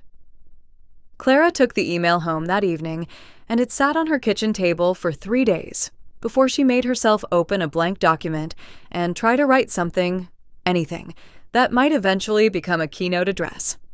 She stared at the cursor a long time. Faith and resilience, she typed, and then deleted it. What I learned on the mountain, she tried next, and deleted that too, hearing how thin it sounded even in her own head. A title for the kind of tidy, uplifting talk regional office probably expected, the kind she was fairly sure she couldn't actually deliver honestly if she tried. She thought about Grant Halstead walking into a storm to save his family, and dying anyway. She thought about Josie's small, solemn face, the day Hugh had crouched down and asked if she remembered him. She thought about the messages still occasionally arriving in her inbox, months later, from strangers who'd never stopped wondering the same thing she had. Why some prayers seemed to get answered whole, and others only in fragments, and whether calling either one a miracle actually meant anything at all. She thought about standing at that podium in September, saying a testament to who he was, and meaning it, and still not knowing, 3 months later, what she actually believed underneath that sentence. She pushed back from the laptop a little after 9, unable to write another word, and called Hugh instead. "I got asked to keynote a conference," she said when he answered. "In a few weeks. On faith and resilience." "That sounds like exactly the kind of thing you'd be good at," Hugh said, and she could hear the warmth in it, the genuine confidence he seemed to have in her that she wasn't sure she'd earned yet. "That's the problem, Hugh. I don't know if I'm good at it. I don't know if I even have an answer to give them." She sat down heavily at her kitchen table, phone pressed to her ear, staring at the blank document still glowing on the screen in front of her. "I've spent 3 months telling myself I was working through what happened out there, and tonight I tried to write down what I actually believe about any of it, and I've got nothing. A blank page and a cursor blinking at me like it's waiting on an answer I don't have." There was a pause on the line, not distance, just Hugh considering, the way he always did before he handed her anything. "Then maybe," he said finally, "that's what you actually say to them. Not a tidy answer, the truth of where you actually are. I think that might be worth more to a room full of people than anything polished you could give them instead." "That's not a keynote address, Hugh. That's a confession." "Maybe those aren't as different as you think," he said. "Come over. We'll sit with it together, if you want. I'm not going anywhere." She sat a while longer after they hung up, looking at the blank document, at the little blinking cursor that seemed, in the quiet of her kitchen, to be asking her the same question the whole last 3 months had been asking, in one form or another, and had not yet answered. "What do you actually believe, Clara Whitfield, now that no camera is watching and no deadline is forcing you to sound certain?" She didn't know yet, but for the first time in 3 months, sitting there in the cold, quiet dark of a November evening with snow beginning, faintly, to tap against her kitchen window, she thought she might finally be ready to go looking for the answer, instead of running from the fact that she didn't have one. She grabbed her coat and drove to Hugh's. Chapter 11. Where were you? She started, in the end, with Job. It wasn't the book she'd expected to turn to. She'd always found Job difficult in the way a person finds a mirror difficult when the light in the room isn't kind. Not disbelief exactly, just a reluctance to look too long at what it actually said about suffering, about a man who lost nearly everything and was never, not once in 40-some chapters, given a tidy explanation for why. But she found herself there anyway, 2 nights after the phone call with Hugh, sitting up in bed with her Bible open in her lap for the first time in longer than she wanted to admit, reading past the parts she knew, the losses, the friends with their small, confident theories, all the way to the end, where God finally answers Job out of the whirlwind.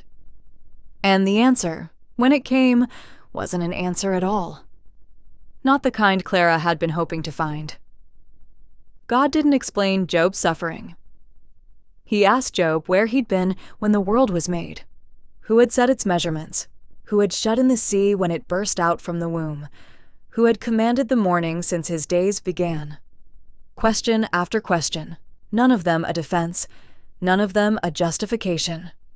Just the vast, unanswerable fact of a creator who had been present at the foundation of everything, standing across from a man who had not. She read it 3 times before she understood, slowly, why it had stayed with her instead of frustrating her the way she'd expected. He never once told Job it didn't hurt. He never told him the losses made sense, or fit some larger design Job simply couldn't see yet. He just showed up, present, sovereign, and let Job's grief and his own smallness sit side by side in the same room as God's enormity, without trying to resolve the tension between them. She brought it to Hugh 2 nights later, the 2 of them sitting at his kitchen table with mugs of coffee, gone lukewarm between them, snow falling steadily past the window in the kind of quiet, windless way that made the whole valley feel hushed. "I don't think Job ever gets an answer," she said. "Not really. He gets God.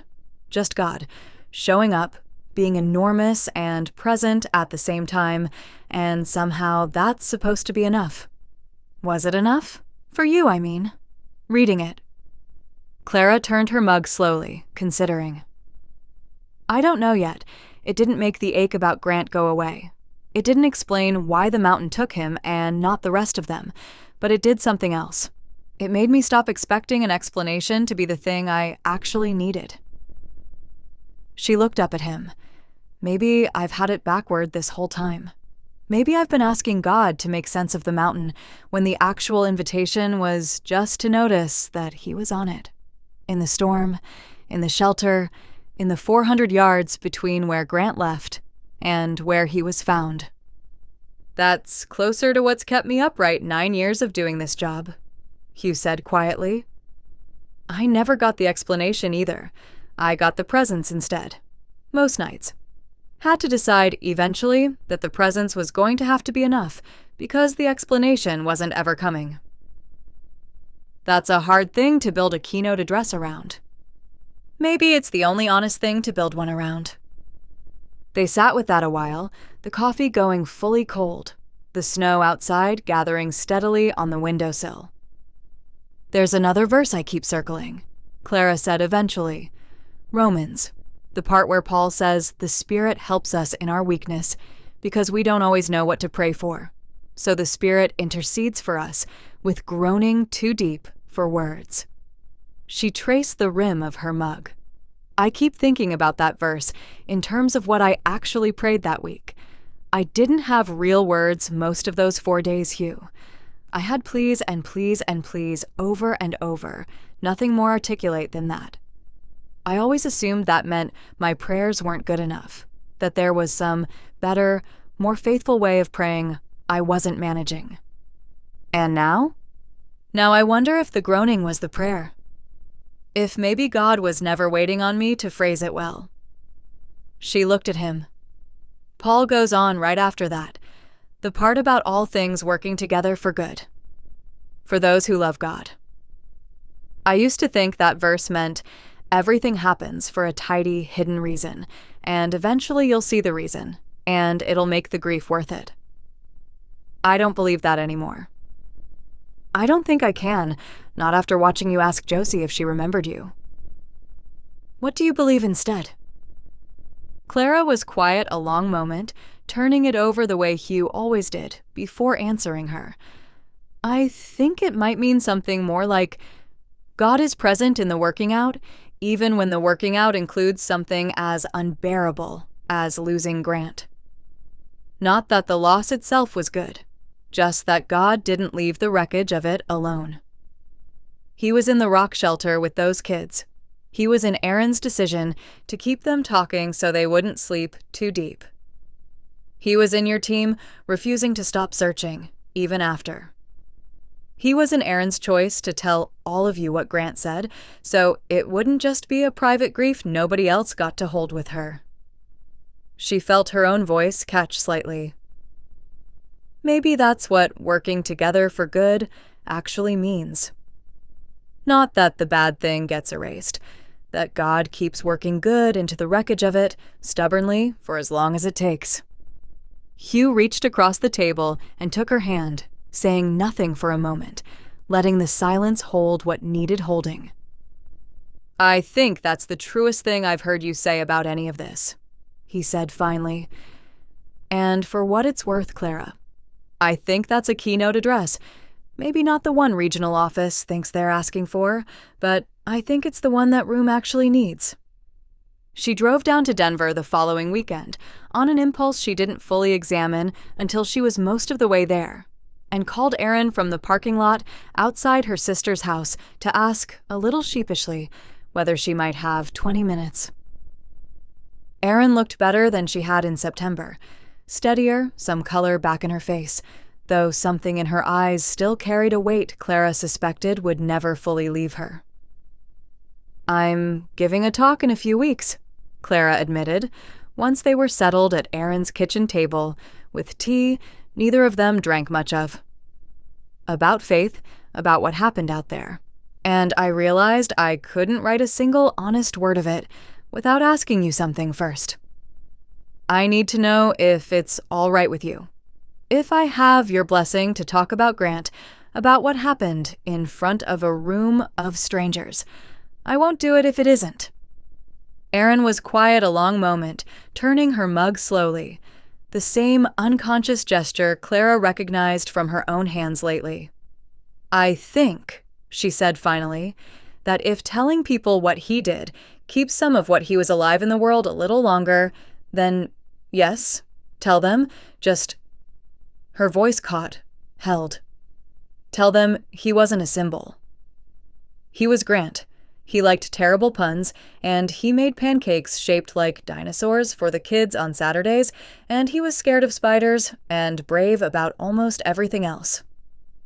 Don't let the story turn him into something smaller than he was, just because it's easier to fit into a speech that way." "I won't," Clara said, and meant it fully. "I promise you that." She drove back to Estes Park that evening, with the mountains going dark and enormous against a clear winter sky, and found, somewhere along the familiar curve of Highway 36, that she finally had something true enough to stand behind. Not an answer. Something better, she thought. A place to stand while the question stayed open.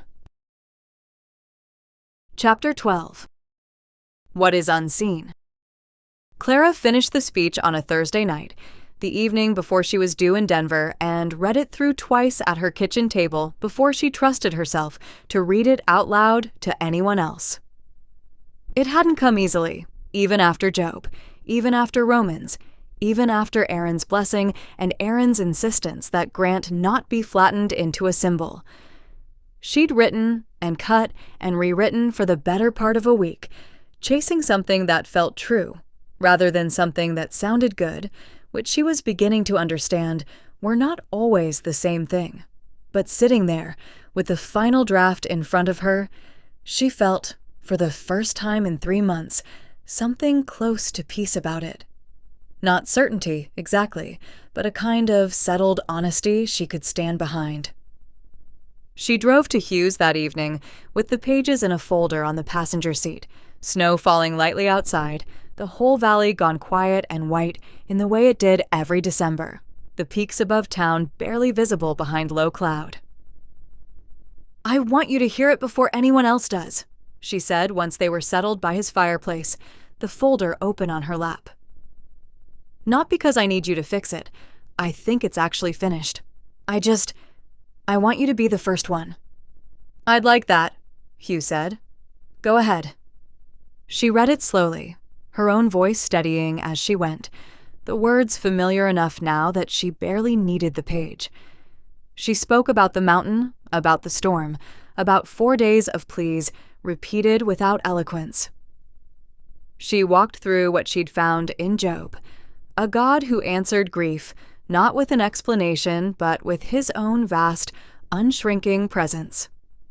And she shared carefully what Grant had said to his children before he left the shelter, with Erin's blessing and in Erin's own words wherever she could manage it, refusing to let him become a symbol instead of a man who liked bad puns and made dinosaur pancakes on Saturdays.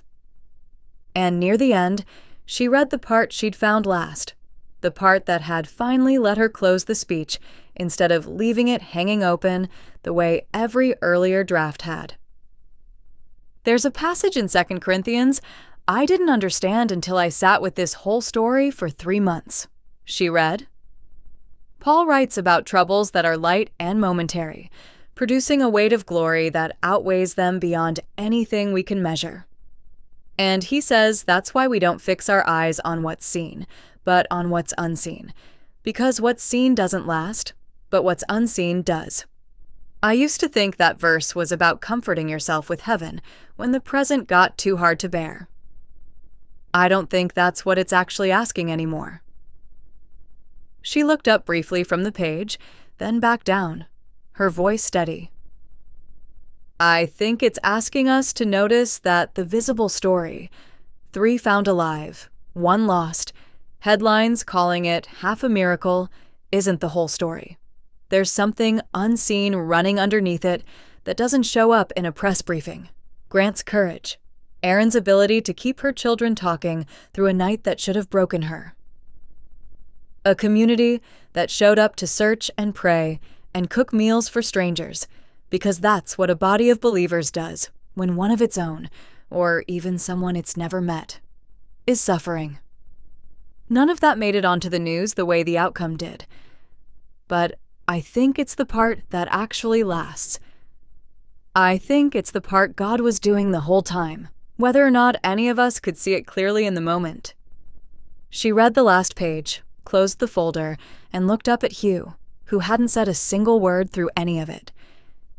He was quiet for a long moment after she finished, and when she saw his eyes were wet, something in her own chest gave way all at once. That's not a keynote address, he said finally, his voice rough. That's a testimony, Clara? I don't know that I've ever heard anyone say more honestly what I've spent 9 years discovering for myself. I couldn't have written it without you, she said. Any of it. You're the one who kept telling me the truth instead of something easier from that very first night in the parking lot. You did the actual work, though. I just sat with you while you did it. He reached over and took the folder gently from her lap, setting it aside, and took both her hands in his instead. Clara, I need to tell you something, and I don't want it lost in the middle of talking about the speech. Okay, I love you.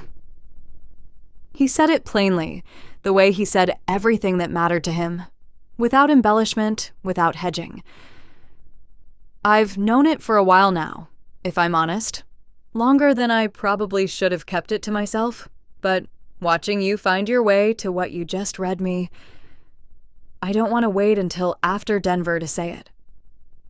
I love you, and I don't say that lightly, and I'm not looking for you to say anything back right now if you're not ready.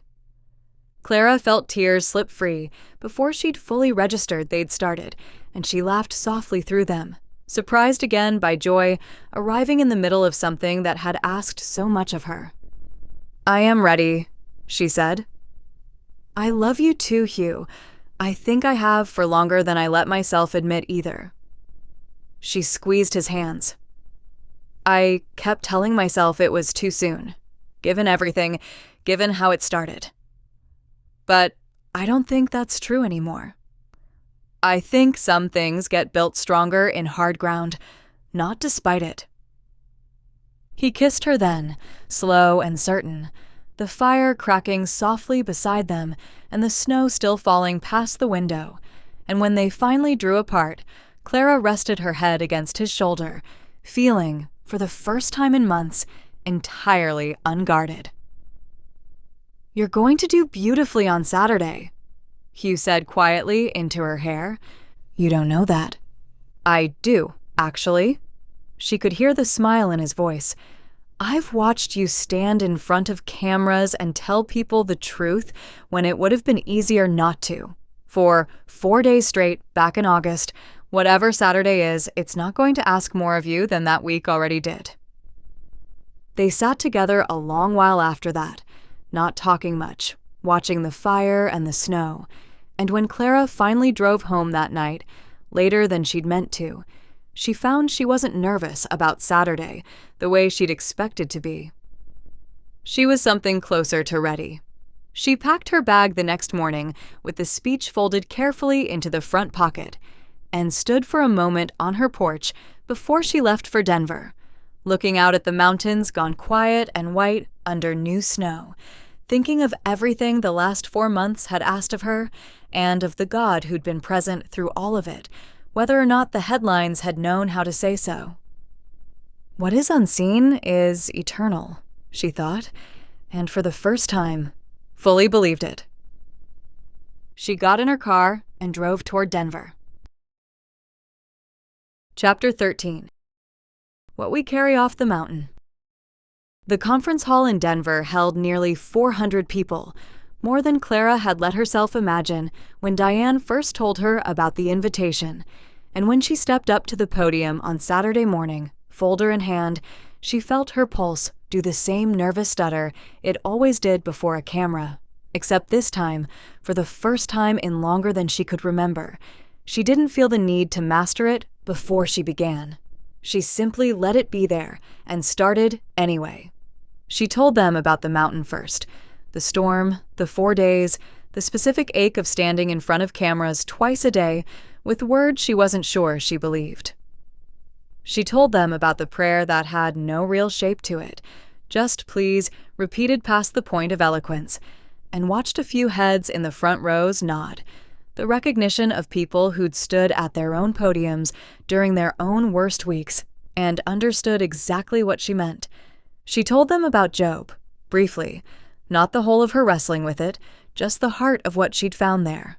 A God who answered suffering not with an explanation, but with his own vast, unshrinking presence, and how she'd come to believe that presence, not explanation, might be the actual promise on offer. And she told them, carefully in Aaron's own words, wherever she could manage it, what Grant Halstead had said to his children before he walked out into the storm. She watched from the podium as a woman in the third row pressed a hand to her mouth, as a man near the back took off his glasses and wiped his eyes without any pretense of hiding it. She closed with what she'd read to Hugh 3 nights before. A compressed, steadier version of it now, the words worn smooth from having said them once already to someone who loved her. The unseen story running under the visible one. Grant's courage. Aaron's steadiness through a night that should have broken her.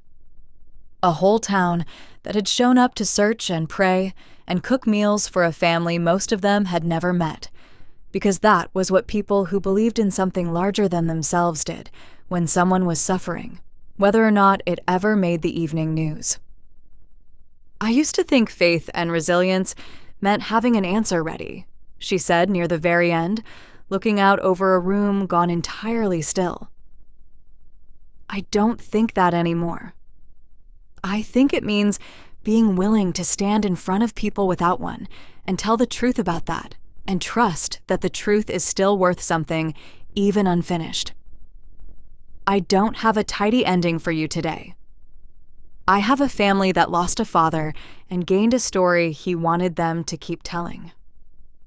I have a town that prayed harder than it had in years and didn't get everything it prayed for. And I have a God who was there anyway, the whole time, whether or not any of us could see it clearly enough to say so at the time. She stepped back from the podium into a silence that lasted just long enough to make her wonder if she'd misjudged the room entirely. And then the applause came, slow at first, then full, people rising in 2s and 3s until most of the room was on its feet. Clara stood there, folder pressed against her chest, feeling something in her finally fully settle. Hugh found her afterward in the hallway outside the hall. He'd driven down that morning just for the day, since Clara had gone ahead on Friday to settle in and have a quiet night before the conference. He didn't say anything at first, just crossed the space between them and pulled her into an embrace that held her weight the way she hadn't realized she needed held until it was there. "You did that," he said into her hair. "Nobody handed that to you, Clara. You did the work, and it showed. I couldn't have gotten there without you, or Owen and Sandra, or Aaron." She pulled back enough to look at him. "I think I finally believe that faith isn't something you arrive at by yourself. It's something people help carry you toward, whether you notice them doing it or not." "Then let them keep carrying you," Hugh said. "I intend to, for as long as you'll let me."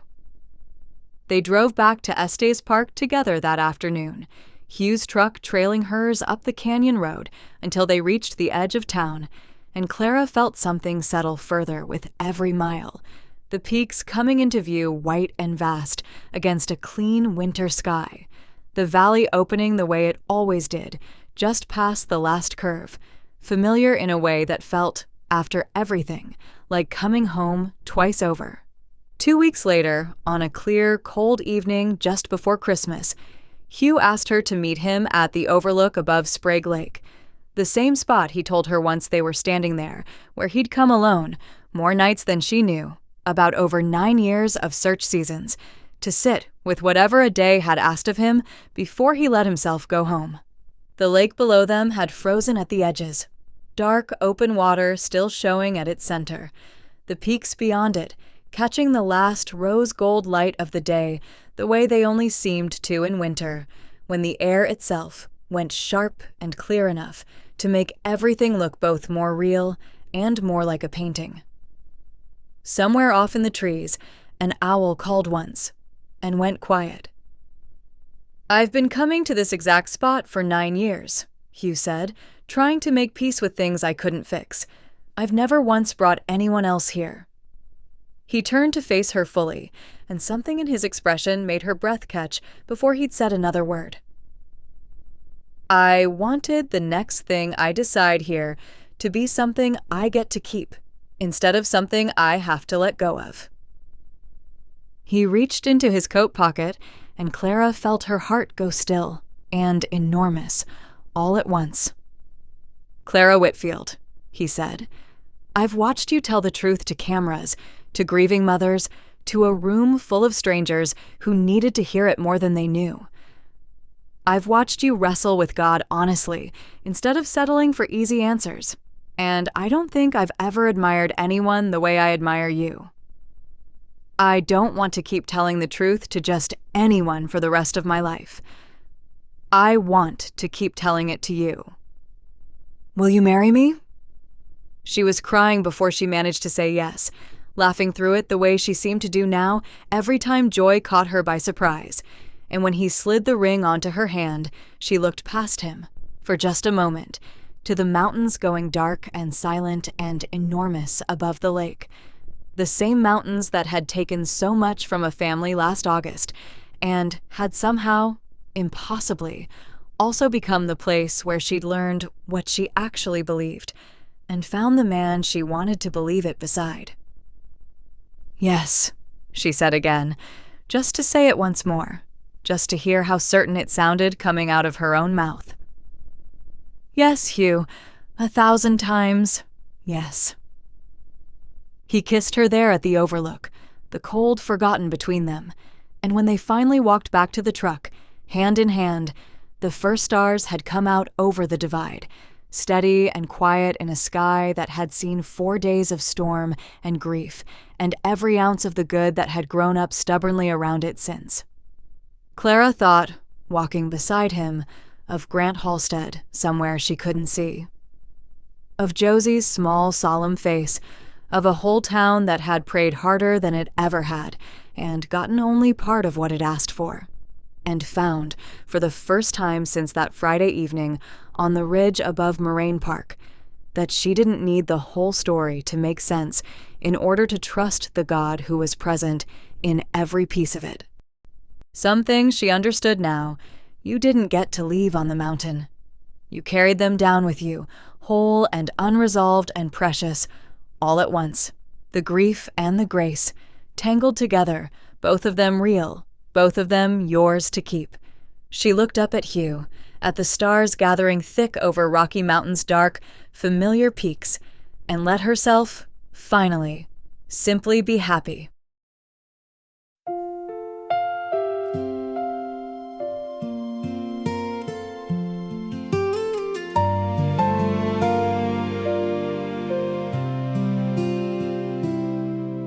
The storm moved in before we knew.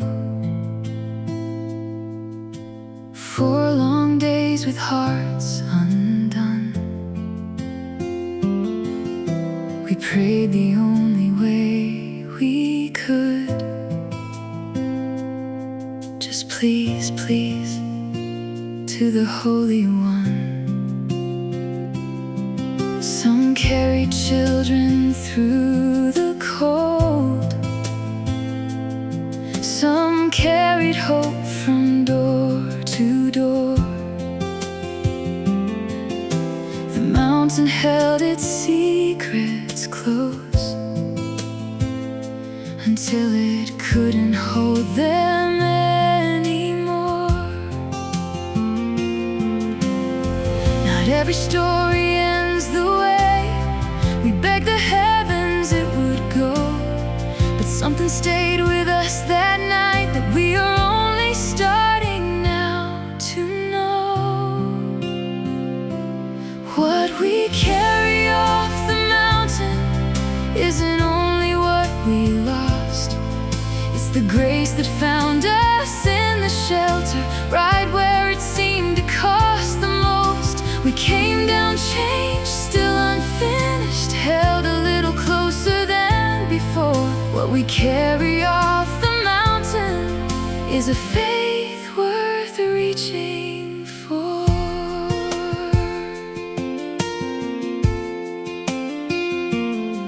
Some questions never fully close. Some grief just learns to walk beside. We asked why some are called back home, while others make it out alive.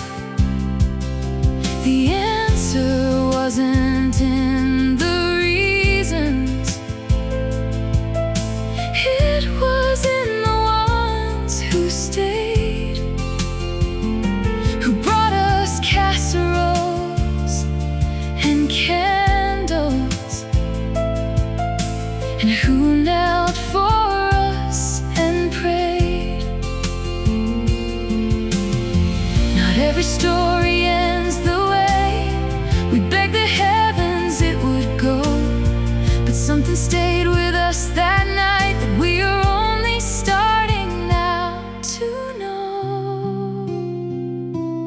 What we carry off the mountain isn't only what we lost.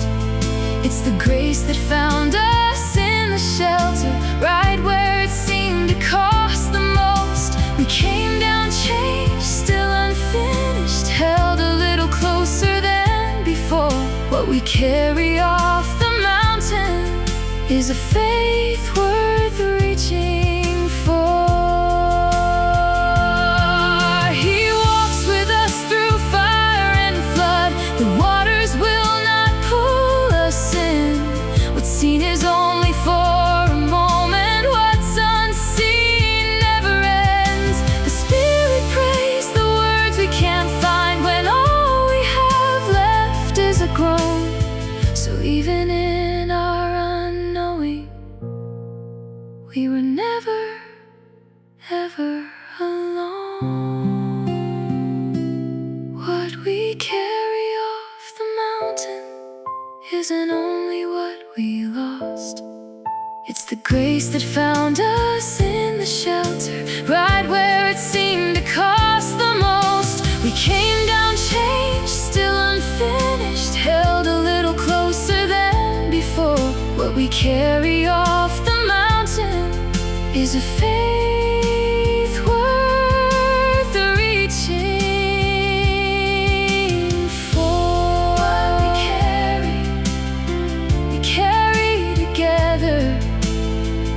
grief and grace.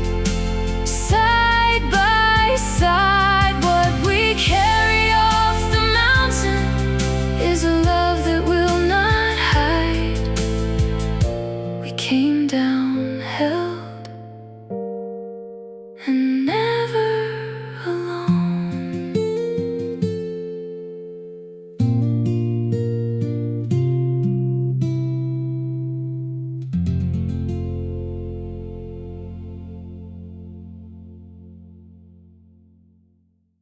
Thank you for spending some time with us, listening, reflecting, and resting in God's endless love. If this story touched you, encouraged you, or brought a moment of peace, I'd be so grateful if you'd leave a like. It helps our uplifting stories reach more hearts. If you'd like to join us for more grace-filled tales, please subscribe and tap the bell so you don't miss the next one. Until we meet again in the next story, may you carry His grace with you, one gentle step at a time. Simply Grace Audio. Simple stories, endless grace.